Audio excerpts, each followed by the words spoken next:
Bava METZIA Daf Yomi BAVA Bet and Daf Zayin Amud Aleph. Opportunity cost my gazilnã minach. Let's see what our Gemara has to teach us today about our lives and about the world. And of course, a lot of the lessons that we learn out of these Gemaras that we learn together, we could just learn the lesson. I could just give you the bottom line, as we do sometimes in the few words at the top of the source sheet. Today, the idea that theft of an object can be rectified by returning the object. We learned in Bava Kama, once you steal something, you create the chiyuv hashava, the obligation to return that which you stole. But what about when you've stolen an opportunity from somebody and you can't, there's no hashava? What are you going to return to the person? Is that theft? What is that exactly? So the idea of stolen opportunity and the value of opportunity is something we'll learn from one little line in a Tosfos Harosh, where he learns the Gemara differently from one little line in the Tosfos.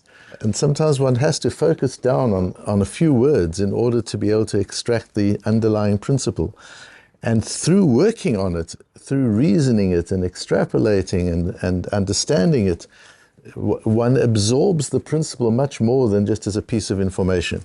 Understanding with the Matmonim, when we learn whether it's an ethical principle, a principle of behavior, a principle of attitude, a principle of philosophy, it's through the process of reasoning it out of the Gemara, it becomes far more embedded in who we are than if we just read a little a book of slogans and insights from the Talmud. It doesn't have anywhere near the same effect. So let's see, the Gemara is an interesting Gemara at the bottom of Daf Yomi BAVA Bet, where Shmuel asks Rav, a man steals a field, steals a property, and sells it to another person. He sells the stolen property to another person.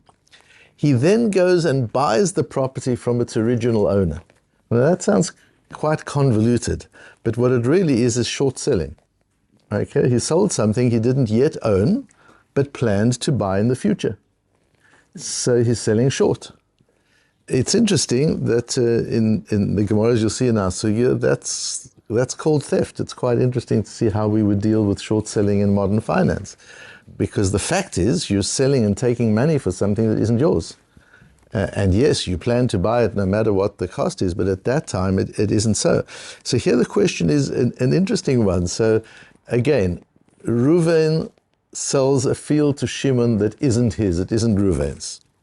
Reuven later on goes to buy the field from Yehuda, whose field it is. When he buys the field, so now Reuven is the owner of the field. When Reuven sold the field to Shimon, was that sale actually valid? That sale was not valid. He sold something that doesn't belong to him.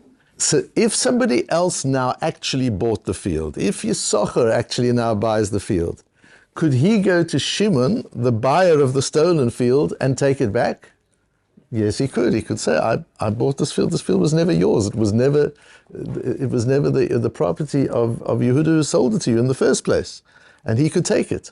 Well, now the new owner of the field is Yehuda himself, the man who sold it to Shimon. So can Yehuda now go to Shimon and take the field away? Let's say the market's gone up, which is what he'd planned and hoped for, and now he goes to Shimon and he takes the field back. Yes, he'll have to compensate, he'll have to give him his money back, but is he allowed to take the field back? As he would be allowed to do if he were a third party. If he were a complete outsider, he would be able to.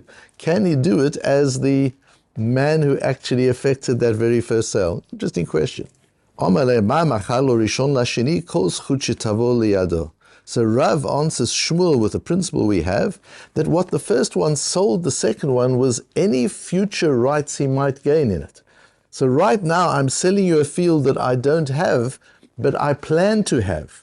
So what I'm selling you is the rights of ownership I'm going to acquire when I buy it. I'm short selling, that's exactly what I'm doing.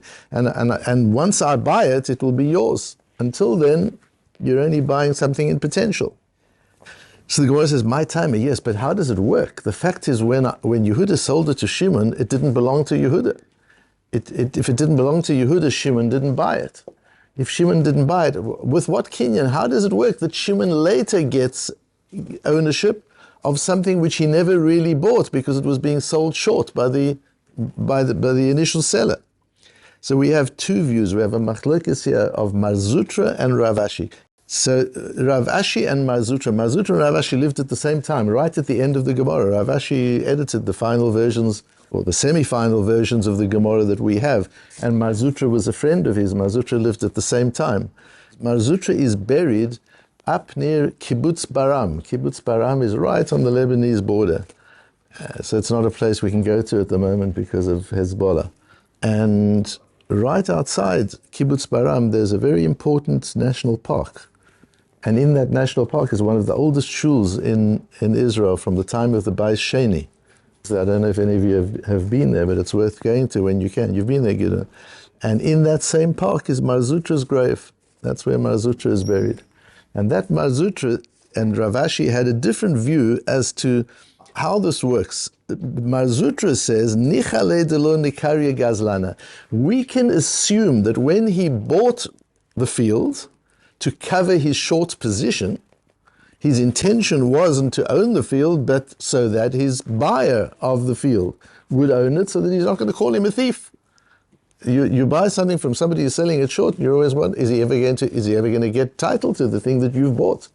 So he doesn't want to be called a thief. So we can assume that in buying the field from Yisachar, from the original owner, we can assume his intention is to be makneh, to immediately transfer that ownership to the buyer, to Shimon in this case.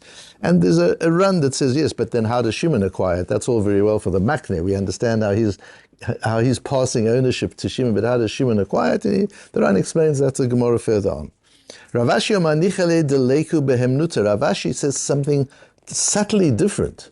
He says it's in his interests that his deals come through and that people know they can trust his short sales. If he's a short trader, then it's important that people know that they get title to it eventually.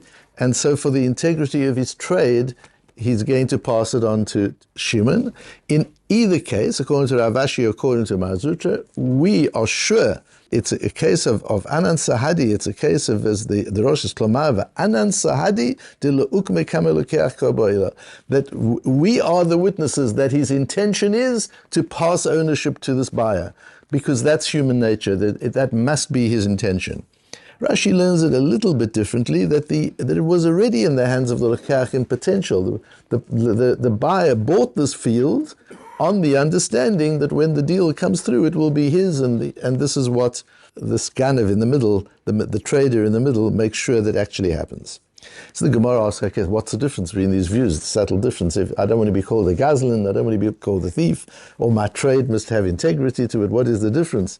So the Gemara goes through various different possibilities, and a Daf Tezayin and Aleph near the top, it comes to the conclusion, Ela ika beinayu de yava b'matana.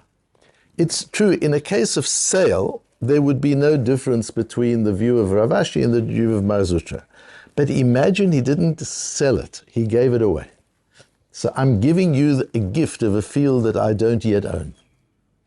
I now go later on, and I buy the field. Is my intention to pass ownership to you or not? So according to Mar Zutra, who says, I don't want to be called a thief, is there any fear that the receiver of the gift is going to call you a thief? What did I steal from you? You got it for nothing. So sorry, you thought you got it for nothing. In the end, you didn't get it at all. But you didn't lose anything. So he could keep the field for himself and not pass ownership to the end buyer. We don't know that wasn't his intention. We can't say that's human nature. He gave it as a gift. But if it's about the integrity of trade, then the gift must be substantiated as well. The gift must be affirmed as well. He doesn't want the gift to fall to pieces, because that would damage the trust in his trading altogether. So that's the way it would come out according to Rav Ashi. Asks Tosfos, but even in the case of sale, why is he afraid of being called a gazlan? So how does the Gemara come out? The Gemara comes out that if he gives it as a gift, he's not afraid of being called a gazlan, not afraid of being called a thief, because what did he steal? The person never paid for it. Ask Tosfos, but even if he sold it to Shimon, he's going to give the money back. Even if he takes the field away from Shimon, he's going to give the money back. At the end of the day, Shimon is not going to be out of pocket. So why is he worried about being called a thief in the case of sale? Is Tosfos' question. Tosfos answers, Because there was a period during which he didn't have the money. There's a period of time where he's paid, I've given you $100,000, and I'm not sure I'm yet going to get the field. In the end, I don't get the field, and you return the $100,000, but during that period that I had paid out and you hadn't delivered, I thought of you as a gazlan, and I spoke of you as a gazlan. Nobody wants that. Even a temporary loss of reputation is bad. It's like when the newspapers write something damaging about a person, and then a few weeks later they print an apology and a withdrawal and small print on the 20th page. It doesn't fix the damage. So says Tosfos, even a person doesn't even want to be known as a gazlan for a short period of time. That's how important a person's reputation is to them.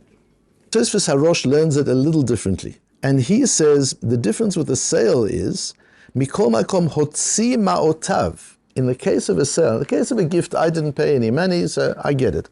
I didn't lose anything, so I'm not going to call you a ganav, and I'm not going to call you a thief. But if I bought it from you, and then you take it away from me, and you reimburse me the cost, the amount that I paid you initially, nevertheless, hotzi ma'otav kedei liknot hamekach vekashe lo she'enu mekayem hamekach biyado. It's hard for him. I've got this money together. I got the $100,000 together. I gave it to you. It's been with you for 2 months. And now you come and tell me the sale's over and you're returning me the $100,000. That's difficult for me. But Tosfos Harosh doesn't explain what the difficulty is. From a question of the Pnei Yeshua and Tosfos, and we won't go into the Pnei Yeshua's answer, from a question of the Pnei Yeshua and Tosfos, we can understand what Tosfos Harosh means. Kashelo, it's hard for him. What is the hardship? Because the Pnei Yeshua says, according to Tosfos, you don't have to say that the reason he's called a gazlan, the reason that he might be called a thief, even though he's returning the money, is because for a short period of time, the money had been paid and the field hadn't been delivered. So during that short period of time, he's calling him a thief. That's how Tosfos answers. Says the Pnei Yeshua, what about opportunity cost? What could I have been doing with that money in the meantime? I had the money. I could have invested it. Interest rates are high. I could have bought shares with it. Shares might have gone up. I had things to do with that money. Instead, I gave the money to you. You held the money for 2 months, and now you're returning the money for me. You've covered your short position, but you're not delivering. You're returning the money. You're canceling the deal. I was out of pocket with money I could have used for other things. If you stole my Rolex watch, the famous gold Rolex watch, and you returned it to me later, you've been Mekayem HaShavah, you've returned lost property, and you've returned a stolen property, and you're no longer a gazlan, you're no longer a thief. But if you stole an opportunity from me, what are you going to return? Says the Pnei Yeshua, what about that? And I believe that that's what the Rosh means when he says, V'kashe lo she'eno mekayem hamekach biyado. It's hard. I took that money, and this was my opportunity to buy a field in which I saw potential. And you've taken the field away, and yes, you've given me back my money, but you didn't give me back this. Money is a function of time and value. Isn't that so? That's why we pay interest rates, because holding on to money is, the longer you hold that money, the more valuable it is in potential because of what you could be doing with that money. And that's why interest rates determine the whole value of money, because that's the bottom level of how you could potentially grow the money. This links to our shir yesterday. And you've taken away the potential to grow the money during the time that you held my money. That's what the Rosh means when he says v'kashelo. Now Tosfos doesn't go that route. Tosfos goes a different route, and I bring the Purat Yosef. The Purat Yosef is some notes at the back of the Gemara written by the Rav of Vilna during the 19th century. The Purat Yosef was a very important Rav in Vilna, and his notes we have in our Gemara. And from something he says there in a slightly different context, one can understand perhaps why Tosfos doesn't go this route, because that's not really geneva. Stealing an opportunity is not theft. Theft is stealing something you can return. But if you steal something that you cannot return, that's mazik, that's damages. And it's indirect damages. And what is the din with groma? You can't claim the indirect damages. So that's why Tosfos doesn't go, because he's not going to call him a gazlan, he'll call him a mazik. I'm not going to call him a gazlan. A gazlan means you've taken something which you can return. Whereas according to the way we've explained the Tosfot Harosh, what you've taken from me is something you can never return. And the fact that groma, in this case particularly, where the damage is indirect, what you've taken from me is opportunity, not an object. If you've taken the golden Rolex, you can return the golden Rolex. But if you've taken opportunity, you can never return that opportunity to me. That's a worse type of geneva.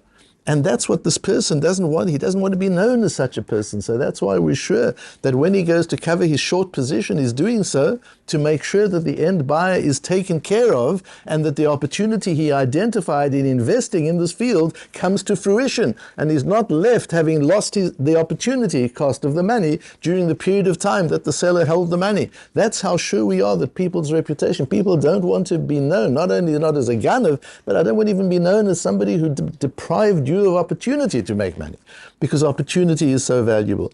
And with that we need to understand two things: how careful we have to be not to damage people's opportunity, not to steal people's opportunities.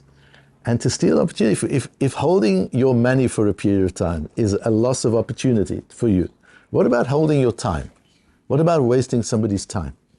Because time is also an opportunity. The mitzvahs one can do with time. The chesed one can do with time. The new ideas one can think about or read about with time. Or all sorts of things we can do with time. The connections and relationships I can sustain with time.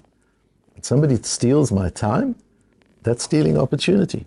And we don't think of time and money that way. We just think of time and money as commodity.